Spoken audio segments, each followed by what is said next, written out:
Hey folks, welcome to Snowpal Podcast. Our guest today is Robby Cobbs, the CEO of TechMySchool and TPG. Robby, thanks for taking the time to chat. Thank you so much for having me. Pleasure to be here. We have a few things that we want to talk about. We have two or three topics loosely defined. But before we get into the topic, if you could just give a brief introduction about yourself and your business to our audience, and then we can get into the topic. Yeah, so my name is Robby, and I'm the CEO and founder of TechMySchool, which is an educational nonprofit based in Puerto Rico, but we serve schools in Puerto Rico as well as in the United States mainland, internationally, etc. And essentially what we do is we focus on modernizing education, finding the right tools, creating the right tech plans, those kinds of things to get schools in place. And then from there, we help them by donating technology. We do about 100 to 200 all staff professional developments a year. We also host the biggest ed tech conference in the Caribbean, April 10th and 11th. And then I'm also the founder of an AI software called Genie, techplangenie.com. And so TechPlan Genie, what it does is it essentially guides a school through the strategic planning process. And then at the end of that process, after the conversations have been had, the data has been aggregated, it creates a world-class technology plan for your school. And there's also a project management component to it. There's a Genie bot that you can talk to that knows everything about your school. And then there's an end of year component as well that also talks about all the wins that you did for the year. So it keeps you both on track as well as it ensures that you have a great year and you can prove all of those awesome milestones that you accomplished. So it validates your job, it validates all the investments that you've made. So TechPlan Genie is a one of one. So it's the first software of its kind in education right now. So first to market with that. Thank you so much for that introduction, Robby. Let's actually, I pulled up the your pages, the websites as you spoke there, so folks can definitely check that one out as well. So without further ado, we can jump into the first of the three topics. But just to roughly socialize the three topics, hopefully we can get all of them in the next 45 minutes. The first one is AI for educational transformation. The second one is AI to manage previously human-powered processes. Third one is what tech skills students need to know. Now, before we actually get into one of them, we can start with probably the AI for educational transformation. But I think I want to tell you, Robby, is this is as good a time as any for us to have this conversation, because in the last few podcasts, one of the things that I've had the opportunity to talk with our guests about is what it means for students, right? For not just students in college or high school or college, but also folks who are getting into the workforce. What kind of things should they actually be focusing on? We've also talked about things like, hey, is it worthwhile going to college? It does cost a lot of money. I don't know about other countries, but at least in the part of the world we live in, right? It costs a lot of money to go to college, hundreds of thousands of dollars. Things are changing very quickly. So there is a lot of curiosity around this topic. So I think I'm quite excited to talk about a number of things here. Just to get this kicked off, can you tell us how you see education changing in the last year or two, or going forward? What are some of the things that you see dramatically or even organically change when it comes to educating the next generation? Yeah, we're all over, to be honest. I don't think we're really sitting on the same solid foundation that we have in the past 100 years. You rewind 50 years ago, I feel like education was a lot more solid in terms of we knew what to expect. We knew the system. We knew that if we went to school, we listened to the teacher, we took our notes, we remembered a bunch of facts, we got good grades on our tests, we get accepted to a university, and then that university would then lead to a very nice paying job that you could potentially even retire in. That kind of pathway is, degenerated over the past 20, 30 It's years. gone. It's just gone. Yeah. And we're getting it's kind of like an exponential curve where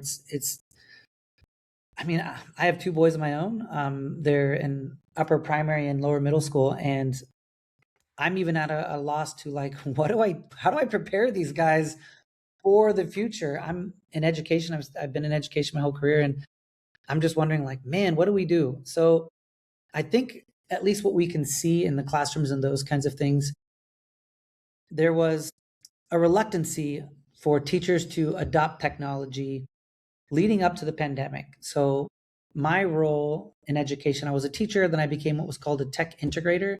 And so my job was to train teachers how to use technology better. And then eventually I became a CTO of schools, right? And that was like seeing the vision of where schools are going to be in 10 years and kind of backwards planning. And during that time, really all it took was training.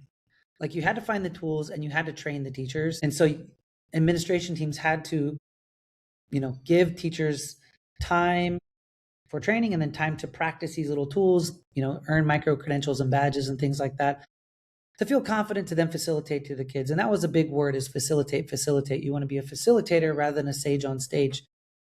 Then COVID happened. And when COVID happened, it kind of forced everyone into the pool.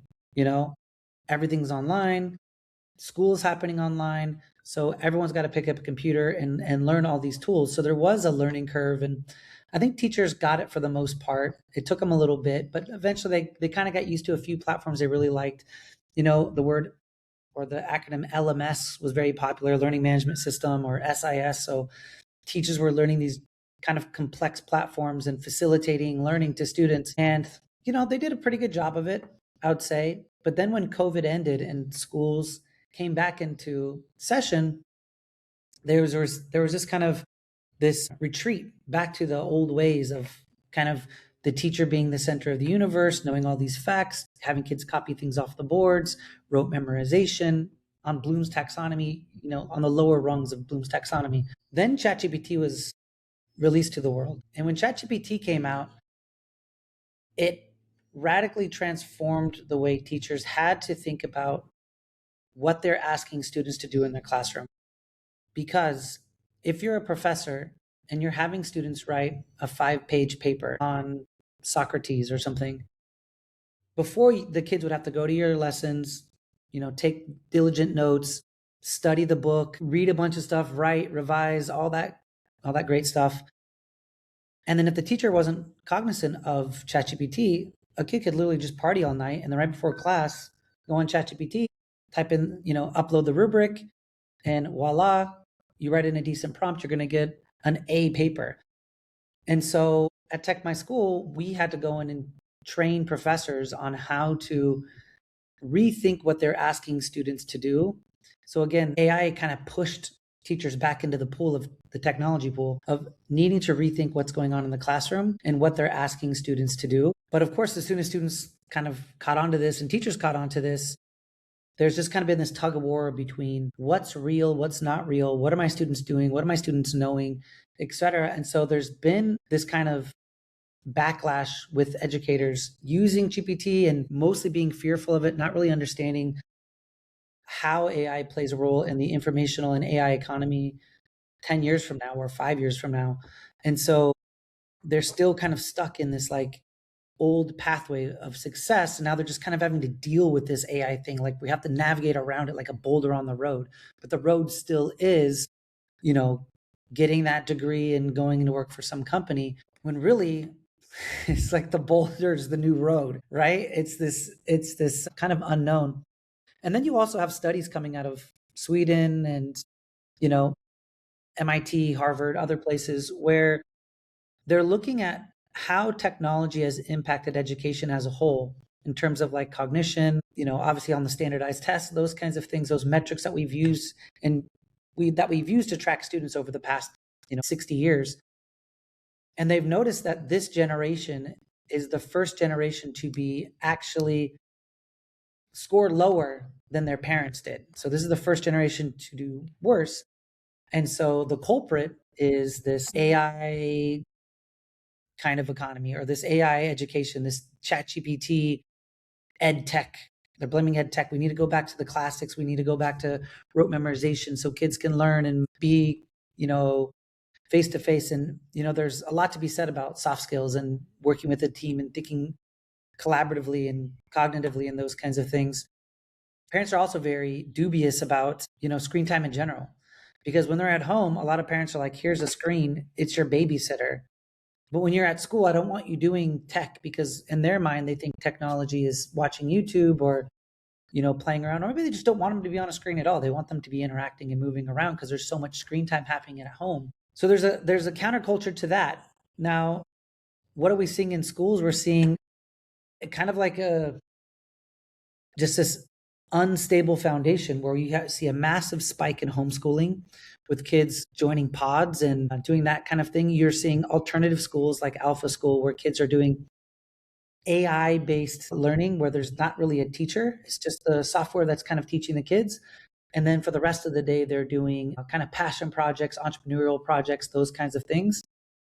You see traditional teachers who feel frustrated because the old way is kind of ruined and they feel frustrated. They feel kids in the classrooms are disconnected. Their brains have been rewired because they're all TikTok brain. And so they can't pay attention without constant stimulus. And so they're not as focused as they once were. And like you were mentioning with college, you look at college education. So like the point of high school is to prepare you, college preparatory, to put kids in a position where they can, be successful with this thing called college so they can get a job.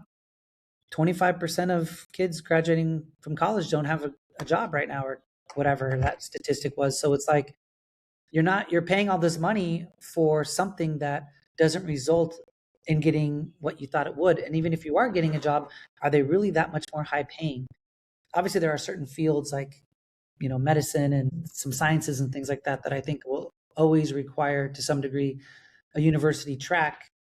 But for kids getting degrees and things, there, like they go to college and they're like, I don't know what I want to do. I'm just going to study history because I love history, or Latin studies, or African whatever, African art. They study these degrees and it results in them working at Starbucks or still living at their parents' house. So and that's not even including the AI economy that's coming up with all these bots taking over white collar jobs, supposedly, as well as robotics coming in. I mean, if you ever go on X, you're going to see posts where people are saying you have 5 years left to try to make some money because after that, the robots are taking over. And that's pretty much it. So it's just a really unknown, unstable place. In some cases, it could be dystopian. Some cases, it could be utopian. More time to do what you really want to do, spend time with friends and family, go outside and go to the beach or whatever, play baseball, write music, art, whatever. Well, there's other dystopians where it's kind of like you're not going to have any need for humans and everyone's going to be somehow broke or, living in some virtual reality space like in Ready Player One. So yeah, in schools, it's all over the place, I would say. It is all over the place. And I will tell you that the ed tech that's coming out, because it's becoming so easy to create software, and now it's becoming more of the idea economy. There's so many new platforms coming into the marketplace. I used to, for a living, track, new ed tech tools. And every year there'd be technically there's like 5,000 apps coming out a day 10 years ago. People who are actually programming them with coders and all that kind of stuff and, full stack teams. I don't even know what the number is today. It's got to be in the tens to maybe even 100,000 new programs coming out every day. It's wild. So it's extremely hard to keep up with what's going on.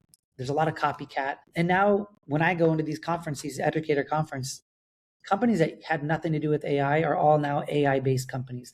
I just feel like every company is an AI-based company. So whether you're teaching reading, math, science, whether you're working with student data, doesn't matter. You're an AI-based company. So yeah, it's moving very, very quickly. I think education moves slow in a lot of cases. I think the private sector is going to move quickly and the public sector is going to move slowly. And when you're talking about public education, it's going to move even slower than that, especially when you have leaders and teachers in the industry who've known and were taught a certain way and they're kind of doing what was done to them. So my teachers taught me like this. I earned this paper, so I'm going to do the same thing to my students because that's how you do it. And there's not to say that there isn't great practices that have been found, proven correct, and that are timeless. There are, great practices that we should retain, but there's just a flurry of information and technology. And really our goals as educators is to prepare students for the next 10 years, the next 20 years. Like we're not preparing them for the 1990 economy, the way we were educated. We're preparing them for the 2030 economy, for the 2040 economy. So how do you do that? Partially is going to include some of the timeless practices that we know, but you also need to prepare them for what's present today and what's coming. Robby, that's an amazing introduction. I was going to So, interrupt you no, somewhere, I was going to interrupt you somewhere there, but I didn't want to interrupt your flow of thoughts because I was not going to do any better job than you're doing an amazing introduction. There's a lot to unpack there. So I'm going to give you a few minutes to catch your breath while I just do a quick recap of the things that you mentioned there. If I recap something incorrectly, just feel free to chime in and correct me there. But I just want to do a quick recap and follow through with your thought process there. So in no particular order, I was just making notes here. So if you heard some noise, my apologies. I'm going to run through everything that Robby just told us, and just paraphrase most of those things. Hopefully, I don't miss all of them or most of them. You started with talking about training teachers who then, one of the early things you mentioned. I have a question about that, right? Where you have to train teachers when it comes to educational, ed tech, and then they end up training students, right, based on their learnings. That's one of the first things you mentioned. I have a couple of questions there. You talked about the recent evolution, if you will, going into COVID and getting out of COVID in terms of online schools, right? What the learning for teachers and students has been and how it had to change. You then talked about the learning management system, LMS, SIs, and all of these complex platforms that the teachers and the trainers had to educate themselves with. You then mentioned the chat GPT came along a few years ago. It has radically transformed what was expected of both teachers and students. A lot more emphasis on AI driven learning. There's also AI driven cheating. You didn't mention that, but I want to come to it in a second. Also learn a little bit more about that. You touched upon the backlash that's there amongst educators about AI, some skepticism, how it should be used or should not be used. And he also mentioned that there have been some recent Swedish studies coming out of Sweden that talk about the tech impact on students, the standardized tests. And he also mentioned that this is probably the first generation of students to actually score lower in those tests. The culprit perhaps being the AI economy like Chat, GPT, and whatnot. You stress the importance of soft skills, how some of those studies focused on them being dubious about screen time and how much screen time the kids are spending, not having an unstable foundation, the spike in homeschooling. You talked about alternative schools for AI based learning, passion projects, and the frustration that traditional teachers end up having. And you also touched upon the opportunities in the coming near future. The 25% of college kids possibly struggling to find work, all the money spent to what cost essentially. And even if they did find work, is that high paying? And you also mentioned that not all jobs need those certifications or diplomas, right? Yep, if it's a medical degree, you need to get those certifications. If it's a law degree, perhaps you have to pass the bar to practice law. But that's not true for software engineering and a lot of the other professions out there. AI coming after, particularly, specifically coming after white collar jobs, not so much blue collar jobs. Impact of robotics on X, and you said that there's the dystopian theory of 5 years, maybe less, being left for us all to find work and make money. Few more things before I summarize this. You said EdTech is coming up with a lot of new platforms. It's generally been in the hundreds, but perhaps it's more upwards in the thousands right now with a lot of stuff happening, plenty of copycats. And you mentioned that every company is also having an AI facet to them, right? They've become an AI-based company, in a sector agnostic manner. You called out for the fact that education moves a bit slower than a lot of the other sectors. Commercial and private space tends to move faster than government. Education, depending on public schools and public sectors, probably moves a little bit slower. Leaders and teachers being a bit resistant to learning some of these technologies, maybe. Last but not least, you mentioned the value of proven practices that are also timeless, right? There is a lot of value that they bring to the table, yet you need to make some adjustments so you prepare students for the next, not just for the next year or two, but for the next decade, 2 decades, and so on, right? That's the notes to the extent I could make. Did I capture the essence of what you mentioned there, Robby? you're a fast typer. Okay, thank you. If I didn't miss the gist of it, right? Because I want to talk about a lot of these items as much as I can in the next 30, 40 minutes, right? So that was a wonderful introduction. I'm going to go in no particular order with everything that you mentioned there. So excuse my randomness there, right? Yeah. Let's talk, yeah, education and how it's changing from what you've seen as an educator, and how you think it is not changing, right? Just to be very focused about that question, Robby. You mentioned that schools and colleges, right? Education, that sector tends to change slower, right? Because even when I was in college, like 100 years ago, I learned a bunch of things. But then I went to work after 8 years of being in college. I did something that had almost nothing to do with the 8 years that I had prior spent in college. And I did not learn history or culture, right? I actually did engineering in all of my diplomas. So even though it was engineering focused, it was not. By the time I got out of college, things changed. Even if it was not as rapidly as today, things continued to change, and the system does not change. Nowhere near. I mean, my son graduated a couple of years ago from college, and I promise you that he got a diploma because we didn't have the courage as parents to not have him go through that process, because us as parents have the diploma, and it felt hypocritical to have him not do it. But a lot of his learning came from working with us, with me at Snowpal, and doing those things directly. My question, loosely defining the context here, Robbie, is how should parents react to it, right? Because I talked to a number of parents, I'm sure you talked to tons of them, where sometimes the parents have the education and the background to guide the children, but not all children have the privilege of having parents who've gone to college or having a professional diploma. So they are left at the mercy. I'm using the word loosely, excuse the word, I don't know of a better word there. They're left at the mercy of the educators and the institutions. And if they fall short, then the parents don't even know what's happening, and they're caught between, I don't know, the devil in the deep sea. It does some of this make sense? And if it does, what are your thoughts on this? How should parents go about this? Yeah, so I think one of the aspects of college that needs to be addressed or noted, regardless of whatever it is you study, is that it is an experience.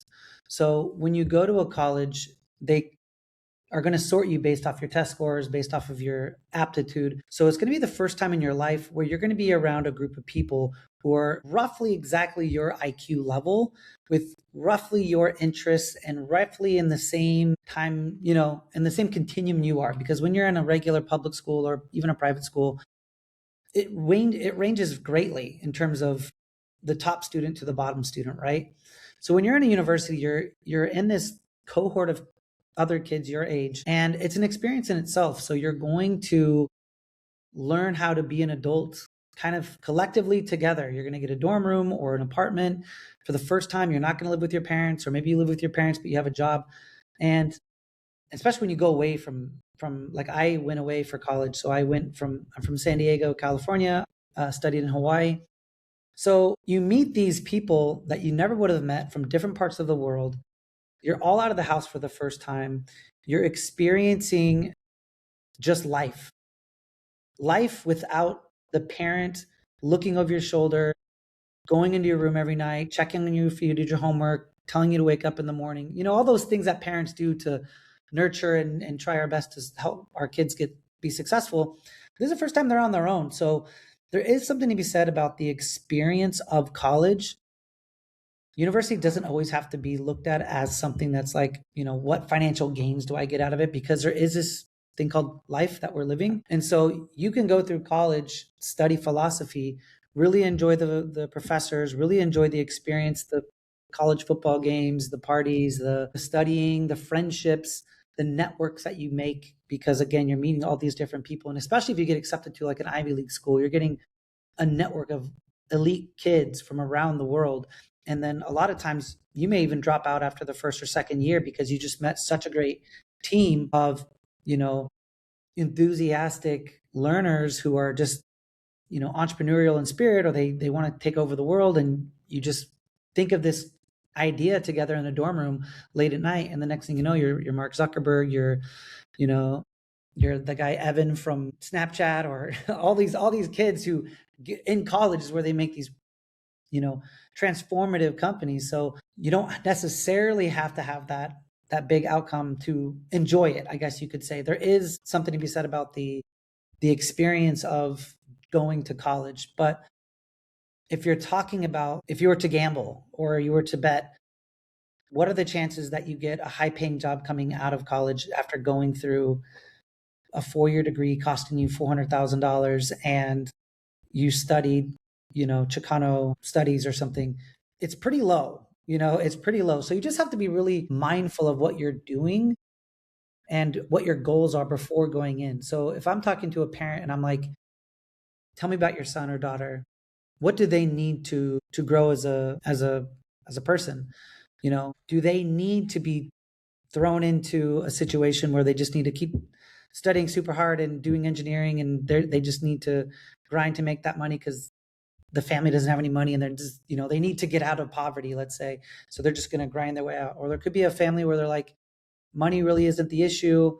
We just wanted to put our kid in a situation where they're socially with a bunch of great friends. Maybe they're studying in Europe. Maybe they're just experiencing, they're finding themselves. And then there's other parents who are just like, we don't know. We don't know what the kid doesn't know what he wants to do. We don't want to waste our money on something that won't result in something. So it really is kind of a gamble to us. Then it might make sense to do, maybe a community college, which is a lot cheaper, but you're still getting those credits out of the way, or just starting a job and a skill, whether go to a trade. They say the last job that will be taken by AI and robotics will be a plumber. So become a plumber. I can tell you in Puerto Rico, it is so difficult to get like handymen, craftsmen, people who are carpenters, plumbers, electricians, like real craftsmen. People who went and studied it. In Europe, they've done this for years, where like they kind of test you out. By the time you're 13, 14, 15 years old, they know you're not so good at like this kind of learning, but there's these other, trade school pathways you can take, and they start, an apprenticeship, 15, 16, 17 years old, doing construction, doing plumbing, doing other things, welding, whatever, and they make great money. They don't have to have this $400,000 debt, over their shoulder, and they're just right in it. They're working, they're contributing, they're making money, and they're doing their thing. So I think ultimately it's not about the parents. I think it's about the kids. What do they need? What do they want? Where are they at that point in their life? Because there are many millionaires and even billionaires who live in Puerto Rico because it's a huge tax haven in America. It's like America's greatest tax haven. So there's a lot of these wealthy, very wealthy people that are donors of TechMySchool. They're friends of mine, and they didn't go to college. They kind of were like not great at school, but they had really great soft skills. They had leadership skills, and they started working for a company. They wanted to make money. And then after like a couple years, they're like, why am I working for someone else? I know how to do this now. I'm going to start my own company in this field. They start their own company. They crush it. They're entrepreneurial. They take risks. And now they're hiring people coming out of college to work for them. The C student hiring the A student to work for them or whatever. So yeah, I just think if I was talking to a parent, I would say like, where is your kid at emotionally? Not every kid develops at the same speed. There are 13-year-olds that are ready to start working for a software company because they're just that focused. They're already thinking about money. They're already thinking about how can I do drop shipping. And then you have other 18-year-olds who are still living at mom's house. They're still playing video games. It's still hard to get them out of bed. It just depends. It depends on the kid. So I know as parents, we have high expectations. I have high expectations on my boys, and I try to guide them the best I can. But ultimately, it's their life, and they're gonna live. They're gonna do what they're gonna do. So that's your job, is to guide them in the right way and let them make their own choices. And because that's the thing. My aunt, who's a former Stanford professor, and she ended her career University of Texas A&M. She's a hero of mine. She was like, raising your kids is the easiest part. Those first 18 years, that's the easy part. The hard part is letting go. The hard part is watching them go out into the world and having them make their own decisions, because so many times you just want to pull your hair out like, no, don't do that. Turn left instead of right. Or, you know what I mean? Right. They're their own people. So you just got to let them do it and be supportive and love them. So that's what I would say to parents. Robby, you're not making my life any easier. I'll tell you why. Everything you say, of course, it makes a lot of sense given your experience, but also I have a lot more to ask and unpack every time you say something. I'm going to do justice. We'll go a little bit over if you have the time. Otherwise, it's all right. It's fine. We'll go over. You don't have to recap anything. People can just rewind the video. Yeah, no, I'm not going to recap. I'm going to use the time, not do it. Yep. So, I'm going to say, did you mention Evan Spiegel, of the CEO of Snapchat? Yeah, USC. Yeah. Okay, you know what? I'm going to do something. I'm going to share my screen really quickly. Tell me if you see this. Do you see this page? Yeah. Yep. Okay, so we go to these conferences. This one was hosted by Semaphore, a fantastic news organization. So every time we get an opportunity, we show up and go there. We watch all of these CEOs talk. We create content around it, right? Since you mentioned him, I watched him talk a few times. I mean, absolutely brilliant dude there, right? So I just want to share that quickly. Let me get back to what you were saying there. I'm not going to do a recap, but here's what I want to ask you. Everything that you said you have to, there's no silver bullet, right? Every family is different. Every child is different. Your financial status is different. Your social, economic backgrounds are different. So you've got to make the right judgments. But here is where it becomes challenging, right, Robbie? And I mean, I don't have any empirical data here, but in my experience as a human living on planet Earth, every time I've seen parents being fairly either affluent or educated, I see it more often than not, it ends up that the kids also seem to follow that path, right? I mean, they end up going to college or school doing reasonably all right or quite well. But when you talk to the parents who've not had the privilege of going to college, I mean, I talked to a lot of the people who work with me and for me around the house and whatnot, right? They are entirely reliant on the education system, right?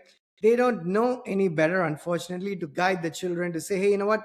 I've talked to people, I mean, as recently as a few weeks ago about AI, and you'd be surprised, other than the fact that they've heard of Chat GPT or used them, they have little further knowledge about where the economy is going, right? They are completely caught in the dark. So it's not just the children that need to be educated, it's the parents that need to be educated as well. So everything that you said there, while I completely agree that it makes a lot of sense, but would you agree if I said that, in the Maslow's hierarchy of needs, I feel like, people have to be privileged to be in a position to make those right calls and judgments, right? Hey, should I be going to college? Should I spend money? Should I be learning culture or history in college, or should I be learning AI engineering or data engineering or whatnot? To make all of those decisions, you've got to have a certain background, not worry about paying your bills, not live paycheck to paycheck.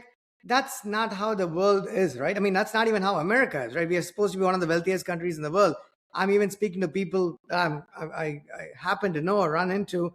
That's not true. Now, if you go to the less developed parts of the world, it's only going to be more aggravated. So, are we going to end up in a situation where kids go to college because they're told to go to college, or they feel like they have to go to college to find that diploma and the certification, and then they get out, and it's a highly competitive world? Because I saw a video the other day, Robbie, in India, where they had like about 25 or 30 positions open in some software company, right? That was like 5 to 10,000 people who were outside waiting for the walk-in interview. Now that's not the scary part. That, as scary as that is, to me, having, as somebody who's coming who moved from India like many decades ago, I know that he could hire any one of those 5,000 people, and there's a decent chance that every single one of them could actually get your job done even without Copilot or ChatGPT, right? For the most part. Meaning, now it's the question of, there's a lot of people who are talented and you have few jobs and almost everybody can do the job. Now, how do you end up picking somebody? So, where are we looking? I mean, 2 years, if you had the crystal ball, 2 years, 5 years down the road, are we going to be looking at an economy where there's a lot of people, there's very little to do? Yeah, I think the most part, I mean, to your first part about families and those kinds of things, if your family values education, I think your family is going to do well. Doesn't matter the background, doesn't matter where you are financially. If your family values education, your family's going to do well. And in schools, they have these people called teachers who it's their job to prepare kids for the future, who are going to work with those kids. And those kids who take education to heart, who really try their best and who are really working at it, those teachers know that, and they're going to give them that rope to pull themselves out of poverty if they're in poverty. And I can say that for myself. I was the poorest kid in school, honestly. We even have electricity because my dad didn't pay the bill. I didn't have a phone. Like, it was, and I'm in San Diego, beautiful city. There's no reason for me not to. And that's kind of the beautiful thing about America is it's not what you are, it's who you are. It doesn't matter what you look like, what you sound like, where you come from. It's who you are inside. My grandfather, very poor, worked really hard, created the largest drywalling company in San Diego. He had 400 employees. He owned, I don't know how many apartment buildings and whatnot. He had 11 kids. They all went to private school. My dad was a very wealthy guy. He was given a bunch of free houses from his dad because his dad spoiled them. And here you go. But my dad chose to party and try to chase the babes, hence the good looks. But then my grandpa cut him off. Was like, you got to fend for yourself. And he took a left turn in his life, did drugs, was very proud, didn't take any government assistance. And so we just lived in like abject poverty.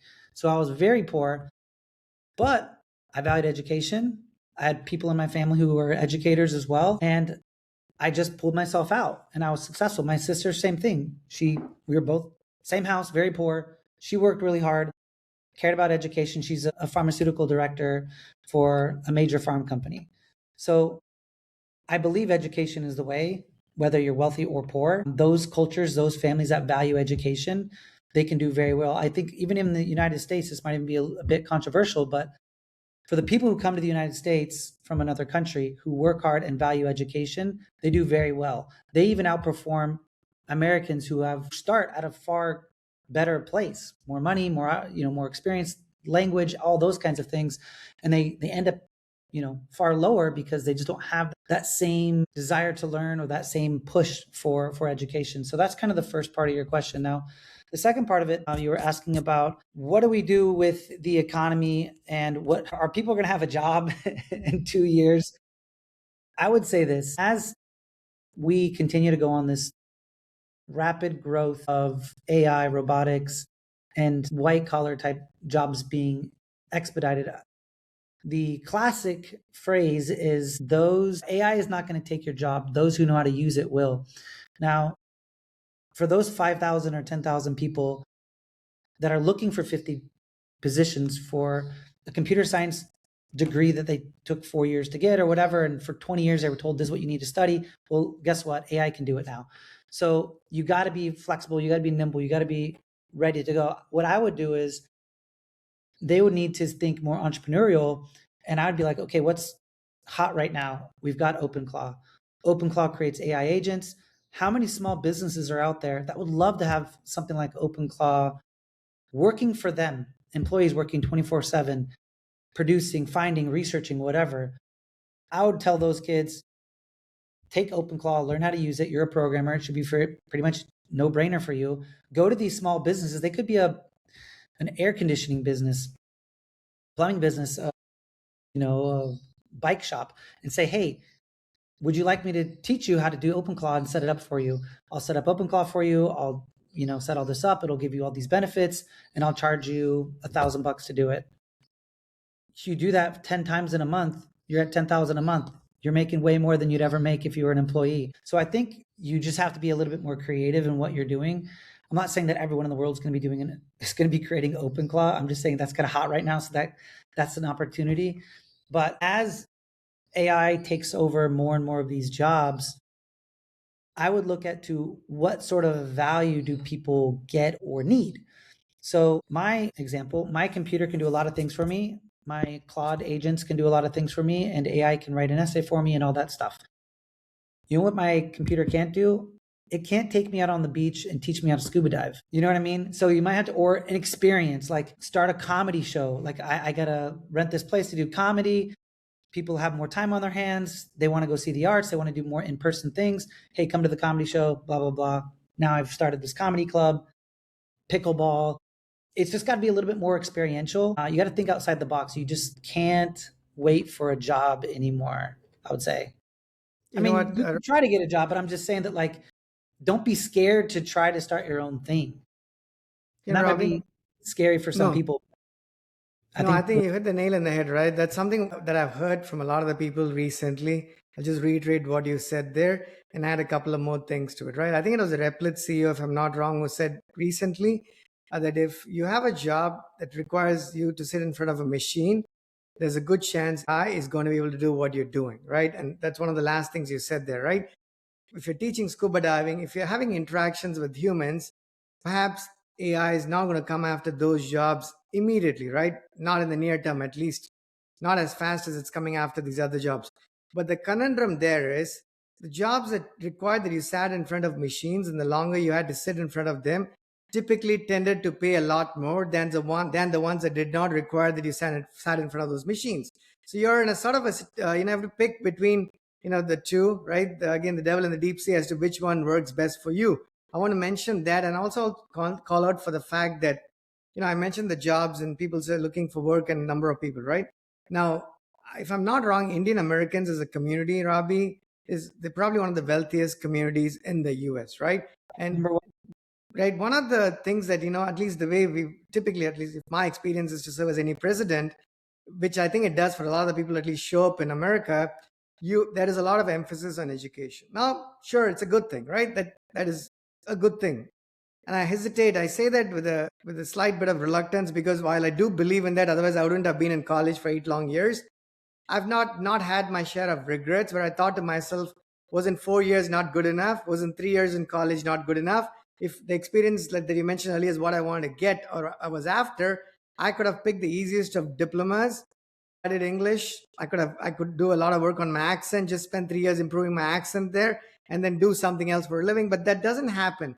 Here's what happens from what I've seen in the reality of the situations, right?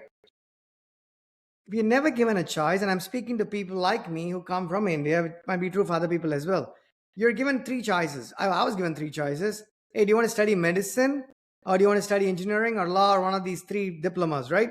You couldn't pick anything else because clearly there weren't jobs for that. So when I came to the US, even though I don't have any of those other skills, Robby, it was extraordinarily refreshing to me that people in this country could choose to do what they wanted to do or choose to study what they wanted to study when they wanted to study, if they wanted to study. And I thought that was one of the biggest pluses I had of the United States of America when I came in here.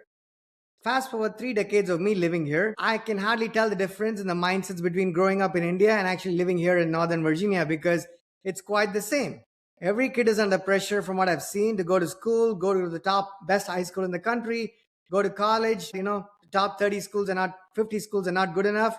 Now you got to start aiming for the Brown universities and the Columbia and the Harvard. And then you go to these social gatherings where everybody's super stressed out. The parents are assessing other parents, the kids are judging other kids. And this is not, I don't see that it bode for a very healthier environment, right? And at least for me. So, I mean, what are your thoughts on that? Is that much pressure on children because the world is changing, because AI is doing most of the work? Humans may not change and adapt at the pace that technology does. Nvidia can release three versions of a chip every other quarter or something, right? Which they don't, but I'm saying hypothetically. But that does not mean Krish is going to catch up to the pace at which GPUs and ASIC chips actually function. So, what does it make us as humans and kids, especially at an impressionable age? Yeah, I mean, the first part of it, I think humans, just in general, we just do that. And whether it's academics, whether it's sports, whether it's music, whether it's art, esports, we do an esports league, and these directors get insanely competitive over esports, which is wild. We just did it kind of as a fun thing, a little side thing, and they're taking it way too serious. So I think that's just a human trait. We try to, it's Darwinism. It's that survival of the fittest.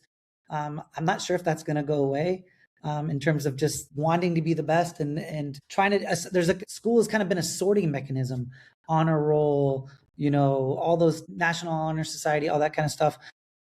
That's used so parents can tell the other parents in their community, well, my kid's in the National Honor Society. Well, my kid's in AP Physics, and well, my kids got into this school.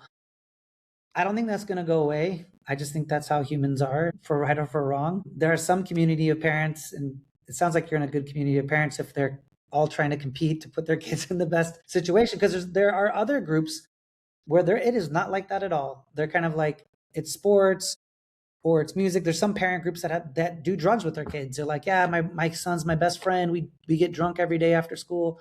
There's other parents who don't even care about their kids at all. They're either absent or they're just abusive or whatever. So there's lots of little clusters of people, and it results in, at the end of the day, it does result in, there's a direct correlation between GDP and test scores, right? So any country or any demographic where you have really high test scores, you're going to get a really high GDP. And conversely, low test scores, low GDP. And I think it's a combination of IQ, hard work, and also just values, right? So I don't think that's going to go away. And I think, I mean, is it healthy?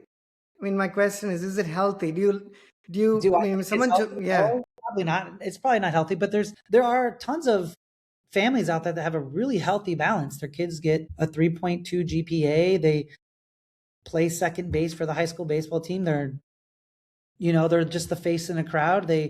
Maybe they go to a state university. They're just happy to be there. They go to the parties, they meet some lifelong friends, and they end up getting a job at Enterprise Rent-A-Car. And maybe they're a manager for Enterprise. Like, those people exist. If you want balance, just go do balance. But if you're in a high functioning, highly competitive community, it's going to be competitive no matter what. And all they're going to do is they're going to be like, okay, well, how is this school comparing to this school? How is this test doing compared to this does? What is this? Everyone's looking for trends to get an edge. But I can tell you, if you look at like the bell curve of Americans or people, not everyone's in the same little space that we are, I guess you could say, that you're referencing. So And you see that. I think there's historically cultural values that play into it. I think there's economics that play into it. I think regionally it plays into it. So if you're supposedly the number one indicator for child success isn't how hard you work with them, if you read with them, or what school you put them in. It's like your zip code. If you live in a really good zip code with like great schools and great kids, your kids can be awesome.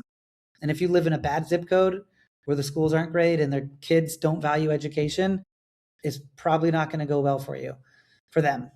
And so I think that's it. But in terms of like every parent and every kid has to find what's important to them. So if you're coming from India, and I've been to India, I've been to 6 cities in India, I love it. Indian food is my favorite food. But if you're coming from India where there is just so many people there and it's so competitive and you're just trying to climb out, you're just trying to get out it so you can have this financial, emotional, like just financial stability. Like that's it. You just want to get financial stability so you can provide and have a nice life. But when you come to the States and you're here for a while, you're just like, oh, okay, I guess we're fine. That's when you start, then you, like you're saying, the Moscow Tiger Knee, that flight or fight kind of goes away. And then it comes down to like, okay, well, what do I want now? What do I care about?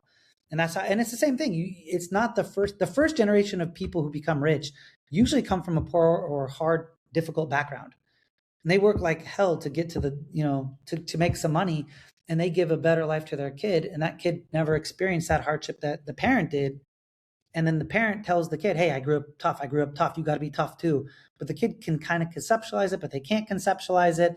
And then usually it's that third generation, those grandkids that are now wealthy, that third or fourth generation, where it's like, that's where you see kids. And you see the cycle in America where like these families were like, grandfather worked hard, the parents were rich, trust fund kid, the trust fund kid's on drugs, doesn't take things seriously, spends all of his parents' money, ends up in rehab, and now he's poor.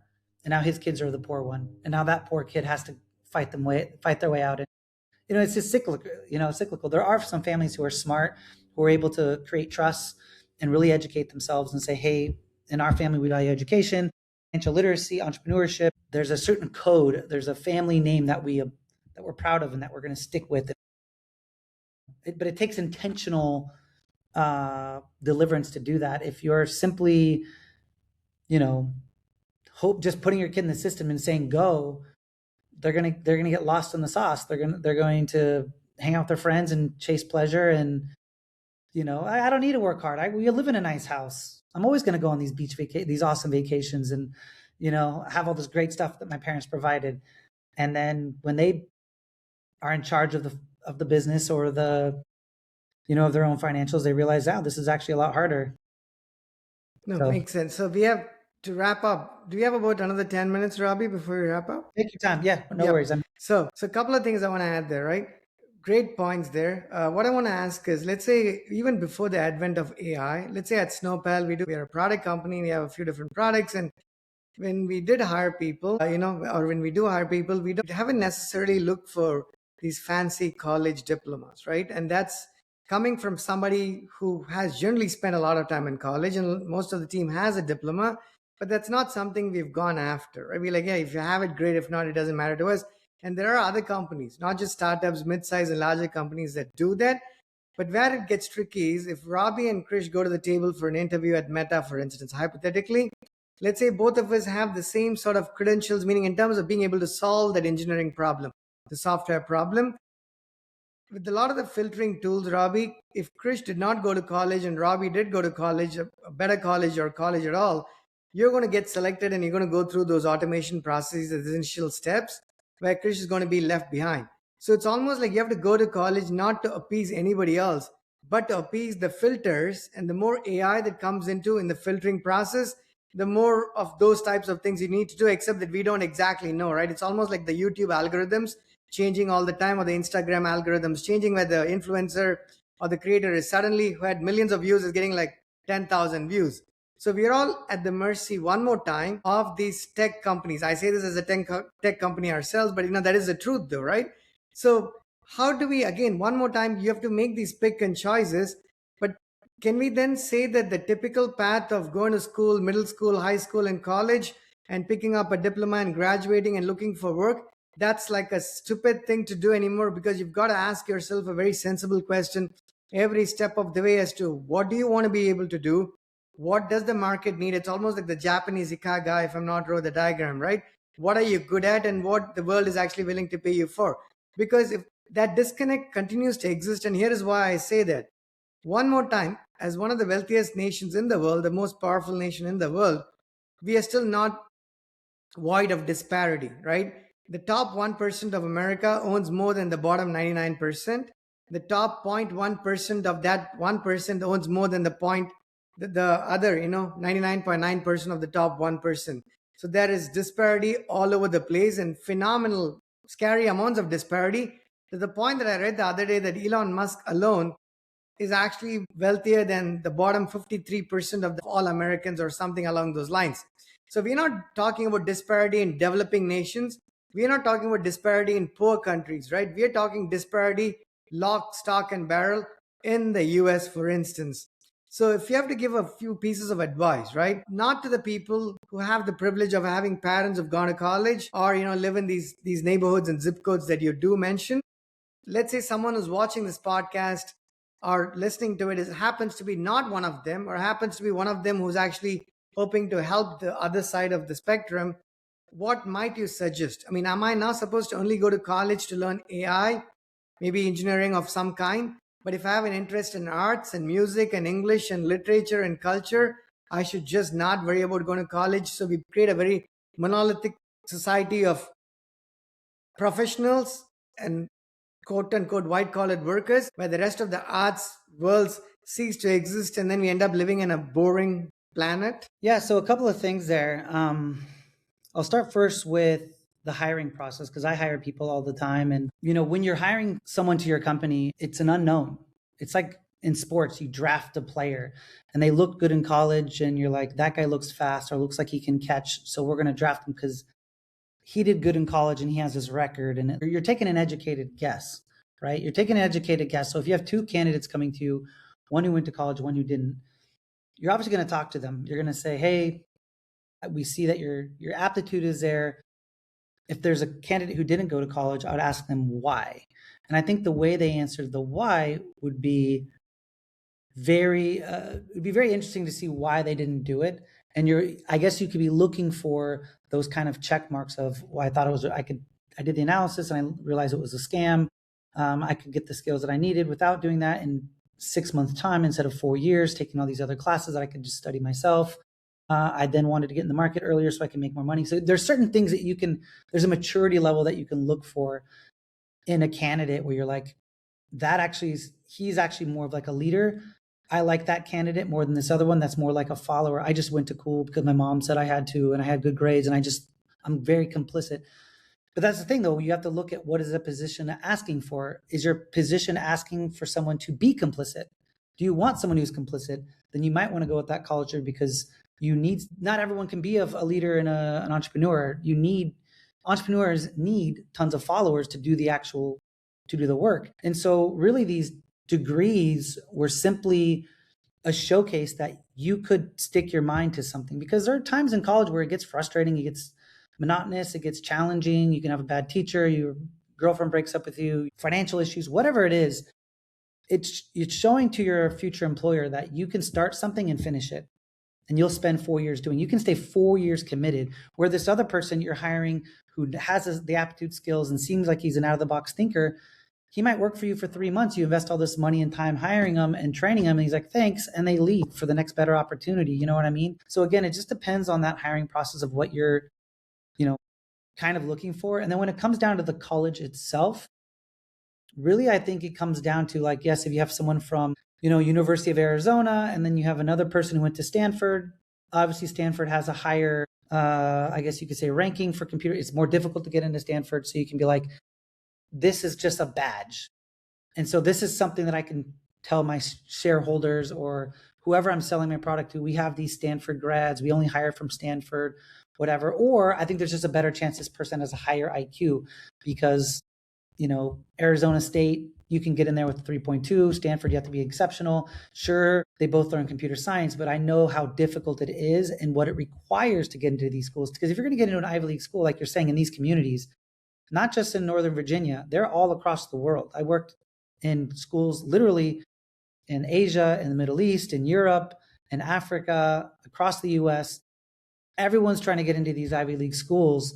So you have millions of kids who are trying to get in. So to get into one of those schools, it is very difficult. It is very selective, and it is kind of like a badge once you get it. So I mean, for me, for what I'm looking for, you can train, and like you're saying, you went to school for all these years and you got into the profession. You're like, I didn't even need like 90% of whatever I was learning, even 95% of what I was doing in college.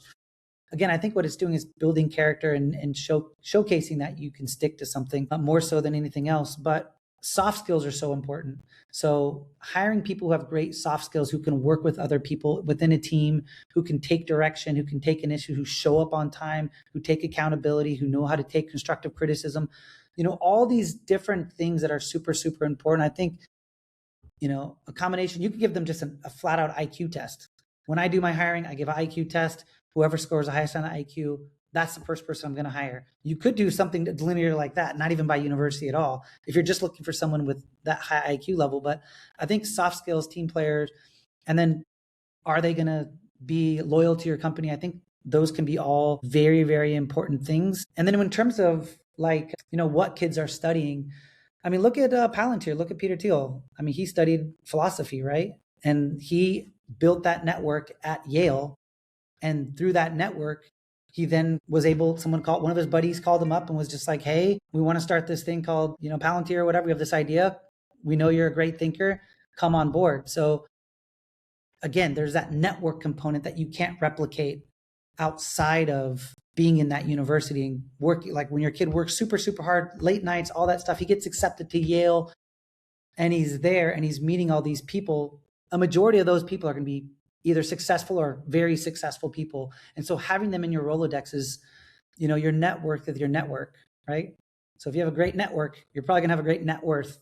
And so you can still study other topics. And then just because you're buddies with other people who have different skill sets, like there's a business guy and there's a coding guy, and then you as the ideas guy come together and you create this great products. You don't necessarily have to go down one of those sciences or whatever to find success in those fields or in life. And then in terms of disparity, I mean, I think the income inequality is greater now in the United States than it ever has been, from the rich to the poor. But at the same time, our standard of living is higher than it's ever been. So even our very poor are living actually a fairly decent life. They have schools paid for, they have every poor person you find is video, they're on their phone. They have access to all the same entertainment. Really, it's maybe just some housing and stuff like that really differentiates people. But I mean, even Elon, I don't think he owns any property. He just has a bunch of wealth in companies, but he's just wired to work. He's working 7 days a week, 100 hours a week. He's just a nut. And so in the disparity of work, he is, I'm not going to say a one of one, but he is in that Uber percent. So he's making more money for that because he is that guy. And I think if it was a situation where if the top wealthiest 1%, like Elon, was eating well and had this great big mansion and he was doing amazing, and then the bottom 53% were starving and they were living on the streets and all those kinds of things, it's like, I think you'd have more of a society wouldn't let that happen. Basically, there'd be more violence. I see what you mean, yeah. It'd be like the French Revolution type stuff. No one's starving. People are upset about politics, but they just go on Twitter and they tweet their thought, and then it's out of their system and they move on and they go to Netflix. So I think people are really pacified, and technology has kind of become the ultimate breads and circuses. Like food is cheap and entertainment is cheap. And so it pacifies everyone and it allows for these great disparities. But at the same time, it's like, what are they really doing? You can only wear one pair of pants. You know what I mean? I'm not saying there isn't different lifestyles, but it's like EBT, people are buying at Costco. Everyone's shopping at Costco. You know what I mean? Robby, let me add to that, right? Thanks for your thoughts there. You said everyone can just buy one pair of pants, but I'll tell you, I don't know if it's funny, but what I just saw recently on my feed yesterday on Valentine's Day, or 2 days ago, someone spent, I believe, $60,000 just to buy something for the girlfriend, right? I mean, this is not Elon Musk, right? That's one of those people. So, just to call it for, you're buying a pair of pants. Sometimes it's just a $50,000 pair. or if it's like a $50 pair of pants you pick up at Macy's or something, right? No, but I do appreciate what you shared. Let me say a couple of other things as we get to the closure of this. Just to play the devil's advocate, right? There's no right or wrong answer. I'm just seeing both sides of the conversation here, and some of it, what I've lived through. Everything that you speak to here, a lot of it, Robby, to be honest with you, is almost the Indian philosophy of things, right? Now, as an Indian person, I don't necessarily agree with all of them just because I've been subject to plenty of those myself. I just want to share a couple of things just to hear the other side of the story, so to speak. You mentioned the IQ test, for instance, right? That's something growing up in India, standardized tests, we have them for every single thing, right? Every single thing. Now, the problem I've seen is I always liked those types of tests just as a person. I like the way of testing, the reasoning, the analytical tests and whatnot. I have a lot of friends who are a lot more brilliant than I could ever be, who ended up clearing a lot fewer of those IQ tests. Because the problem with standardized testing, again, this is a very broad topic. I'm not trying to open a can of worms. You know, you end up judging a camel or an elephant, as they say, as the comic strip says, by how it can climb a tree, for instance, right? So that is, that when it comes to that standardized testing. But I want to bring a country like Singapore into the mix. My wife is from Malaysia, so we have family in Singapore. She was born and raised in Malaysia. Singapore is a beautiful country, but it's not for everybody, right? Everybody follows the rules. It's very clean. It's perfect. Brilliant people. Fantastic food. If you want South Indian food, no better place to go other than India is to go to Singapore. But if I grew up there, I might have just failed every single one of my grades, period, right? And for people who love to study, who want to put in like 15 hours a day, maybe that society could work just fine. South Korea, right? Seoul is another one which is not too far off culturally from the way education is administered compared to Singapore. But that's not for everybody, right? And it probably is not for everybody because when I've read a bit about education and how kids react to education in these countries, Robby, I mean, these are not kids like Krish, who's not the hardest working people out there. These are kids who are generally very hardworking kids. They themselves find it too hard to go through some of these levels of academics and grades and whatnot. That the depression rates have kind of spiked in a lot of those countries. People are not actually starting families, they don't have children, the birth rates are plummeting. So there is an unquestionable effect of competition. Now, I don't intend to be philosophical here, but I still want to hear your thoughts on the other side of this. By focusing too much on things that are quote unquote important, career growth, engineering, AI, and whatnot, because you need to make a living, a good living, and perhaps you can have a $50,000 Valentine's Day. Are we ignoring as society and creating perils here where you might actually end up in a place where maybe the world's got a lot of these phones and videos and devices, but people are just wretched and unhappy with what's happening? Yeah. So I visited Korea. I've been to Malaysia and I've been to Thailand. I never went to Singapore. I actually got offered a job there and I would love to go there. I value what the story of Singapore is amazing. It's an amazing story from where they were in the 60s to where they are today. So just wonderful people. And again, another indicator of just if you value education, good things will happen. And no matter what that is. So in terms of just like the finding these perfect scores, the IQ tests and all the standardization and blah, blah, blah, blah, to get the best job. Again, the hiring team needs to look at the whole person. That's why in education in America, we try to teach what we call the whole child. Look at their passions, look at, we care about their feelings, what they're going through. Do they have good friend groups? Are they passionate about things? Do they have hobbies? As well as their academics as well, like well-rounded. And these universities try to do a good job of that when you're applying. It's not just standardized test scores. You have to write the college essay. You have to showcase all these different indicators that are outside of just the standardized test. But again, you can have literally the perfect candidate for a job, all the test scores, all the metrics, all the universities. You hire them thinking, because you don't know until they're in the building, they're going to be this perfect candidate, and then they're always late, or they always have to go to medical, or they always have to problem with their mom and their dog, or their relationship problems, or they're rude, or they can't take criticism, or whatever their issue is. It's, again, that soft skill is super, super important. I think that you don't need to make $4 billion to be happy, to raise a family, to do all these different things. You can, like I said, you can be that kid who went to San Diego State like I did and find a passion that you really love. I mean, my dad told me find something that you feel isn't work when you're doing it. Like when you're doing a job, but it doesn't feel like work, that's when you found the right profession, because you're always going to have to be in this profession. You don't want to hate it, right? You want to enjoy what you're doing with your life because your time is very limited. And I found education by working in these inner city schools, helping these really poor kids. Because I was the poor kid, so I wanted to give back and help to them, but it wasn't work to me. I could work all day and I would never look at the clock, like when is it time to leave? And so I knew that was the job for me. And I went into education. And because I'm wired the way I'm wired, I wouldn't just be that teacher who stayed in a classroom for 40 years. Every year I was in a different grade, a different level, trainer, CTO, starting my own company, building things for education. So I'm in the industry, but I'm just wired that way, but I just love what I'm doing. And yeah, so I think in terms of finding that balance, it comes down to the individual, it comes down to the family and valuing those things. So I don't think there is any silver bullet answer to this. It's simply just, what do you want for yourself, and go after it. And the Come best on, advice I Robby. can. Robby, we were all expecting three simple answers. Robby's going to tell us do one, two, three. It's a silver bullet. Everyone's happy and wealthy, right? No, no. Clearly, I'm just kidding. Yeah, Totally everyone's see the different. Yeah. But no one love. thing I will say, Krish, I worked in the inner city schools for 6 years. When I was there, I never met a kid who didn't work hard and didn't work hard, didn't listen to their teachers, and didn't become something special.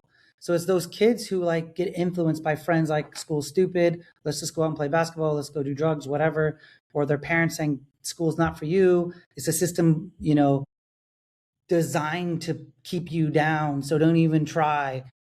When you're in a scenario like that and you're just like, I'm going to block that out, I'm going to work hard, I'm going to listen to my teachers, I'm going to make something of myself. Every single time those kids were very successful. And here in Puerto Rico, why I started TechMySchool was because it was the first place in America that wasn't the case. You had great kids, great families who valued education, who really worked hard, but because the system was so broken, they were graduating high school, reading at a fourth grade level, never touching a computer before in their life, barely speaking English. And they're competing against these kids in Northern Virginia who are, trying to get into Harvard or whatever. And it's like they are light years away from their fellow citizens, their fellow countrymen just in the mainland. So because there isn't this rope here that helps kids pull themselves out of poverty or whatever, the education system's so poor. It's worse than Mexico. It's worse than Cambodia. It's worse than any European country.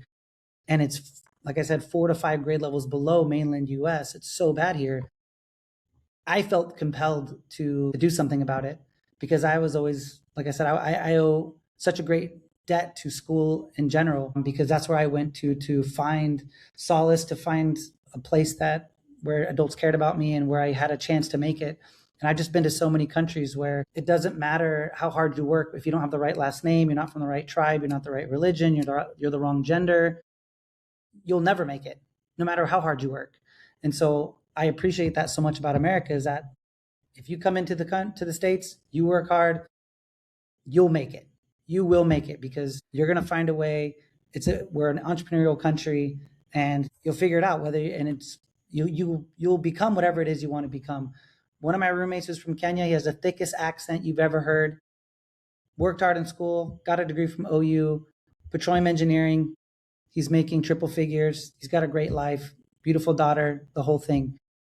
Another friend of mine, his family was from Iraq. They came here. He did the right thing. He followed his passion. He went into sports radio. He's one of the biggest voices in sports talk radio in Southern California.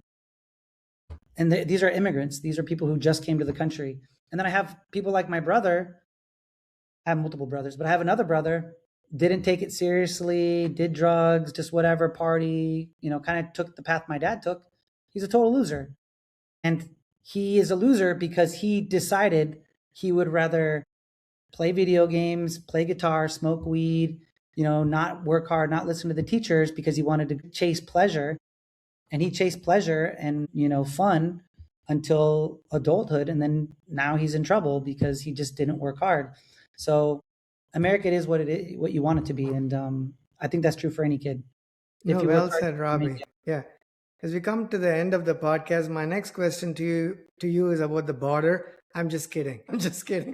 Nothing to do with that. The last two questions for you is Robby. Do you have any questions for me? That's one of the questions. Do you have any questions for me? Yeah, I guess the first would be what got you into podcasting? What made you want to start the platform and what keeps you going? Good question. It's funny you should ask that because somebody asked me very recently as well. We are a product company, right? I mean, I've been in the business of building software all my life. The company is many years old. Our first product was launched about 5 years ago, and the most recent one is about a year old. So we have a few products, but we are a startup, right? And as we try to sell our B2B and B2C products, one of the things that I recognized early on, Robby, was when we started the company, I'm an engineering founder. And I was only worried about engineering. Can we solve the engineering problem we are starting out to solve? And I thought that would be the only problem that we would actually have to solve, and if we didn't, we'd be in trouble. As it turned out, technology is not easy by any stretch of the imagination, right? But given that we've done it for a while, we could back ourselves into solving those problems.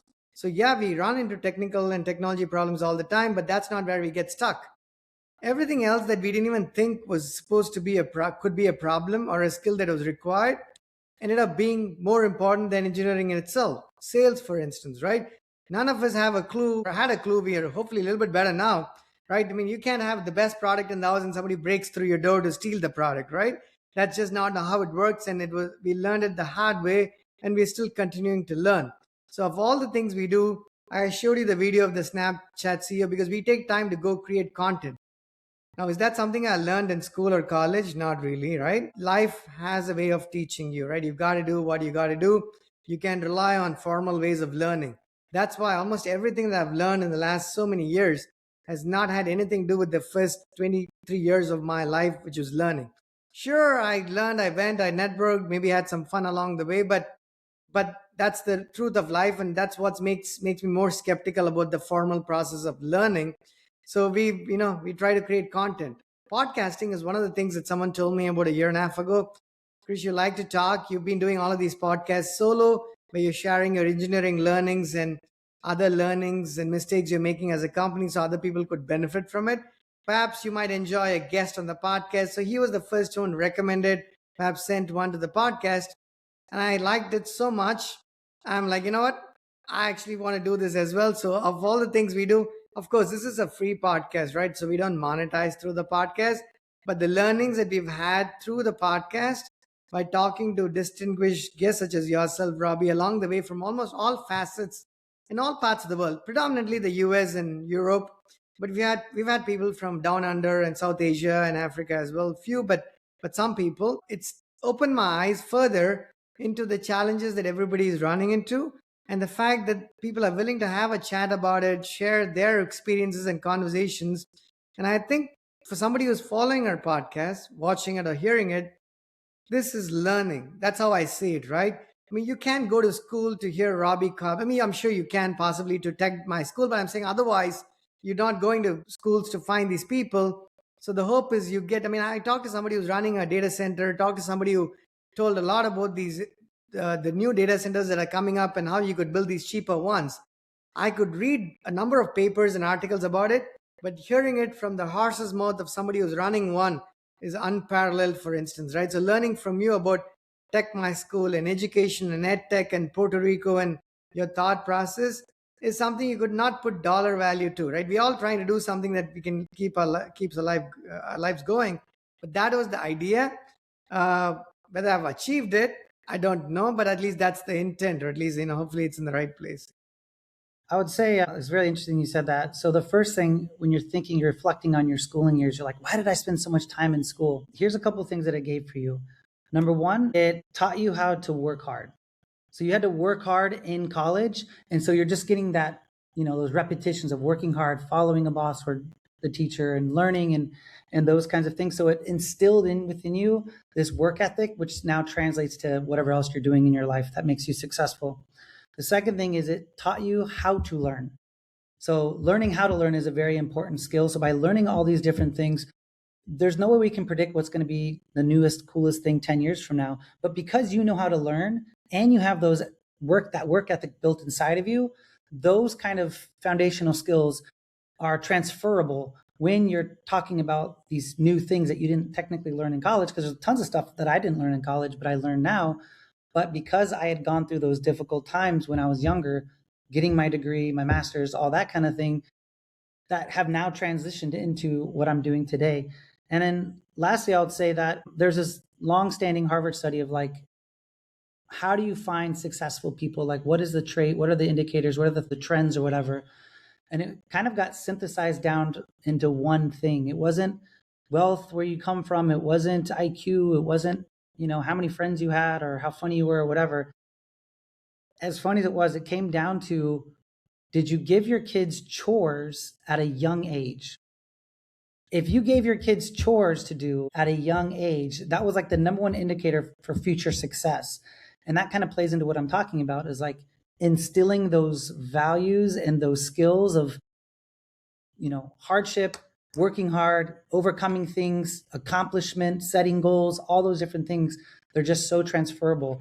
And so I think really when it comes to education, we can transition away from learning so many rote facts because AI knows them all now. But instilling those, learning how to learn, the soft skills, and finding ways to take those overarching ideas and transition to your future is probably going to lead to the greatest success. I mean, that's what Elon Musk did. He created a school for his kids that it had nothing to, or very little to do with those rote memorizations, and had everything to do with critical thinking and, all those transferable skills that, lead to an unknown future. The number of times Robby's mentioned Elon, I'm going to look into the driveway from the door there. There's going to be like 3 Teslas standing parked there with FSD and the whole subscription model all the way through. I'm a shareholder. Yeah. I'm a big fan, but no Tesla. In Puerto Rico, I don't think we have self-driving here. Or like maybe okay. partial, I don't know. The very last question to you, Robby. I think, again, wonderful thoughts, right? Thank you for sharing all those with us. What is your favorite food?